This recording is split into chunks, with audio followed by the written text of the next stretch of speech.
diskusi dakwah, yang dipikiri itu apa sebenarnya minat mereka. Coba saya tampilkan ini supaya ini jadi renungan kita. Oh, ternyata mereka itu suka olahraga. Semua isu sport, olahraga itu mereka nggak mau ketinggalan. Makanya urusan bal-balan itu, mari Piala Dunia itu, Qatar itu melakukan strategi dakwah yang sangat cantik, bagus sekali pokoknya. Ya, Muslim berdakwah tapi nggak eksklusif, sangat inklusif. Coba dalam pembukaan saja, ayat Quran dibacakan oleh orang yang dalam kondisi cacat, ya kan?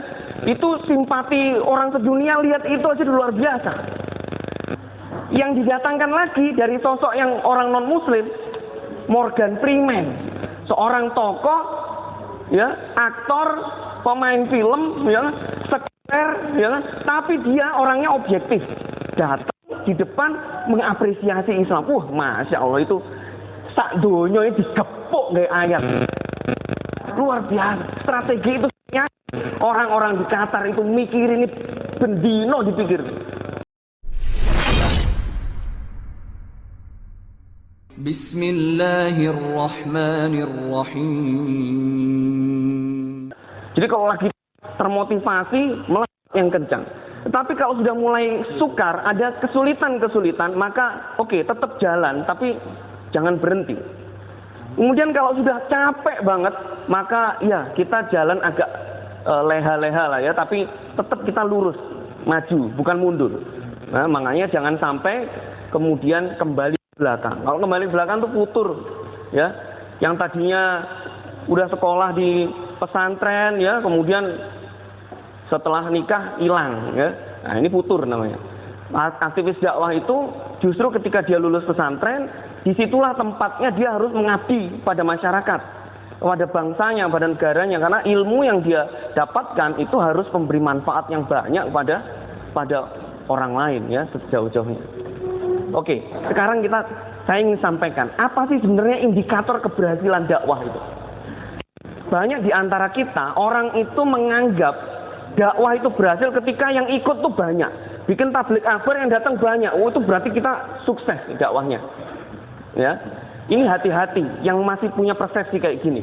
Memang kuantitas itu memang iya penting, selama kita bisa menjaga kualitasnya.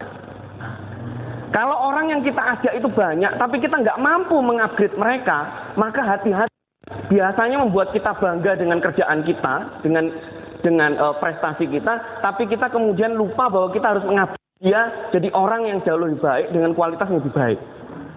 Makanya teman-teman sekalian, Bapak Ibu sekalian, ya, para asatidz sekalian, 4 tahun yang lalu, 5 tahun yang lalu, yang namanya kajian hijrah itu, sekali Ustadz Hanan ngisi, yang datang di Surabaya itu bisa 4.000, 5.000 yang datang. Pertanyaan saya hari ini mereka kemana? Yang 5.000 itu loh, kemana semua? Masjid-masjid tetap sepi hari ini, ya kan? Kemana mereka itu? Ternyata ketika kita bangga dengan kuantitas, lupa harus ngupgrade mereka ini jadi berkualitas. Hari ini mereka sudah futur. Karena mereka hanya ngikutin tren doang. Mereka datang berbondong-bondong ikut ngaji, ya. Kalau Ustadz Hanan mereka mau, tapi kalau ustadznya ada di masjid sebelahnya mereka nggak mau. Orang-orang seperti ini berarti kualitasnya belum bagus. Jadi nggak perlu bangga, ya. Kalau kita mampu ngerangkul mereka, kemudian kita upgrade mereka jadi aktivis, baru itu dakwah yang benar, ya. Hari ini saya Ustadz Hanan, saya tahu timnya Ustadz Hanan.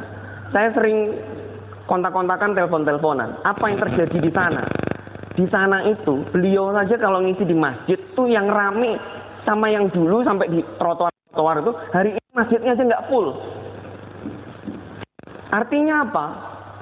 Dakwah itu harus selalu kemudian mampu membuat orang yang datang bisa bertahan dia di situ.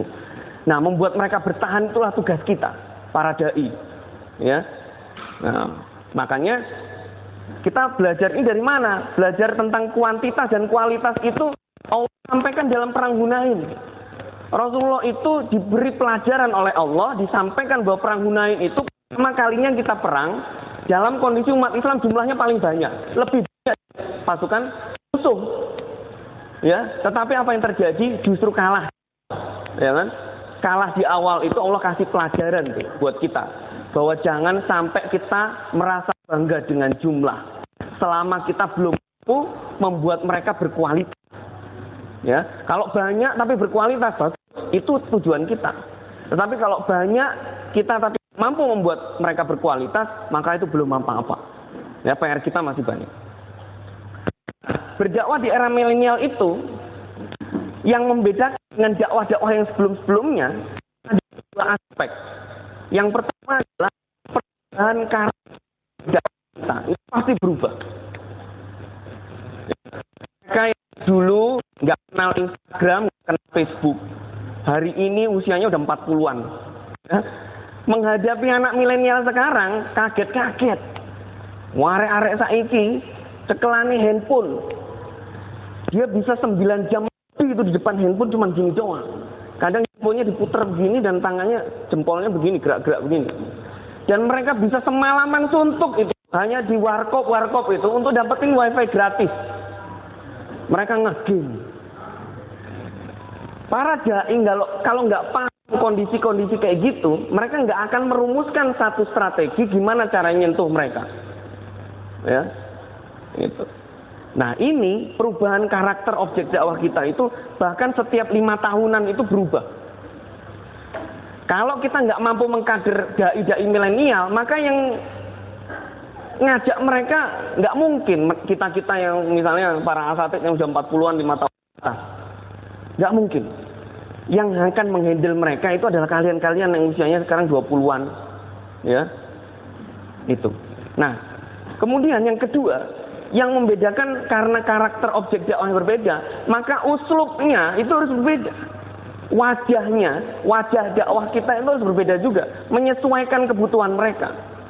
Kalau metode dakwah fix, ya kaidah-kaidah dakwah itu fix kita ambil dari Rasul. Tetapi uslubnya, wajah dakwah kita itu bisa kita sesuaikan dengan kondisi zaman. Ya, ini makanya dakwah itu bukanlah sesuatu yang gampang. Dia butuh duduk diam berpikir, brainstorming katanya. Menghasilkan strategi. Kalau orang nggak suka berlama-lama mikir di dalam dakwah ini, saya kasih tahu teman-teman sekalian yang milenial, di luar sana orang-orang yang ngajak pada keburukan itu setiap hari mereka totalitas mereka melakukan itu. Ya, ini saya gambarkan ya. Mohon maaf, saya izin berdiri. Di luar sana itu, kalau ini segmen milenial nih, banyak banget. Sedangkan ini ada 2 jalan ya. Jalan ini mengajak kepada an-nur, ya. Kan kita berdakwah itu minaz zulumati ilan nur. Jadi dari kegelapan, ini kegelapan, ya, menuju cahaya. Nah, ini kubu apa istilahnya? Zulumat lah gitu ya, zulumat. Ya, kegelapan. Ini milenial di sini. Ini tarik-tarikan, mereka ini ditarik sama kubu sini. Kita narik juga dari kubu sana. Nah, organisasi dakwah yang tidak mampu mencuri perhatian milenial ini, maka dia akan meninggalkan kubu kebaikan. Mereka akan cenderung mencari yang menurut mereka simpel alasannya. Lah ini lebih keren, ya. Taklim nggak ada yang keren. Ini lebih keren ya. Aku datang ke konser musik aja, aku nongkrong di kafe aja, aku ngegame aja. Nah ini semua disediakan sama kubu itu. Organisasi perusahaan-perusahaan itu mereka berpikir kreatif gimana milenial itu direbut semuanya mereka. Sedangkan organisasi Islam kalau tidak membuat daurah-daurah kayak gini lebih sering, maka kita nggak punya kesempatan untuk mikir kreatif gimana cara membuat mereka beralih ke kita. Ya. Nah ini uslub, kita butuh uslub supaya mereka tertarik sama kita. Kalau tidak begitu, mereka semua diserap ke sini.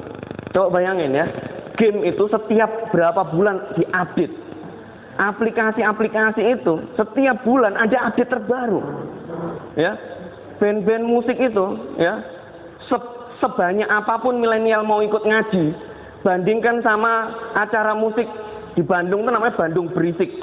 kali bikin itu yang datang minimal 15.000 minimal dari seluruh kota besar di Indonesia. Itu datang ke Bandung hanya nonton Bandung Berisik yang main Burger Kill, Seringai. Sekali mereka angkat mic begini, mereka ngomong, misalnya mereka ngomong soal syariat misalnya, mereka mau maki-maki syariat, itu 15.000 anak muda itu semua tepuk tangan. Tapi kita nggak pernah berpikir gimana strateginya supaya ketika kita ngomong, mereka-mereka yang biasa mabuk itu tepuk tangan sama kita. Oh, salut saya. Itu tugas kita hari ini. Ya, itu tugas kita. Nah, teman-teman sekalian dirahmati Allah, maka coba misalnya riset-riset seperti ini penting. Ini riset udah agak lama ya, 2017. Ini yang lebih baru ada. Riset kayak gini, ini riset tentang apa sih sebetulnya kegiatan yang menarik bagi milenial. Ini perlu kita pikirkan, ya. Misalnya contoh, yang pertama olahraga, yang biru itu milenial, sedangkan yang orange itu non milenial, usia di atas 30. Olahraga itu ternyata yang paling nomor 1 disukai mereka. Kan jarang itu ada diskusi-diskusi dakwah yang dipikiri itu apa sebenarnya minat mereka. Coba saya tampilkan ini supaya ini jadi renungan kita. Oh, ternyata mereka itu suka olahraga. Semua isu sport olahraga itu mereka nggak mau ketinggalan. Makanya urusan bal-balan itu, mari Piala Dunia itu, Qatar itu melakukan strategi dakwah yang sangat cantik, bagus sekali pokoknya. Ya, Muslim berdakwah tapi nggak eksklusif, sangat inklusif. Coba dalam pembukaan saja, ayat Quran dibacakan oleh orang yang dalam kondisi cacat, ya kan? Itu simpati orang sedunia lihat itu aja luar biasa. Yang didatangkan lagi dari sosok yang orang non Muslim, Morgan Freeman, seorang tokoh, ya, aktor, pemain film, ya, sekter, ya, tapi dia orangnya objektif, datang di depan mengapresiasi Islam. Masya Allah, itu sak donya ini digepuk kayak ayat. Luar biasa. Strategi itu orang-orang di Qatar itu mikir ini bendino dipikir. Setahun 2 tahun sebelumnya pasti udah mikir itu.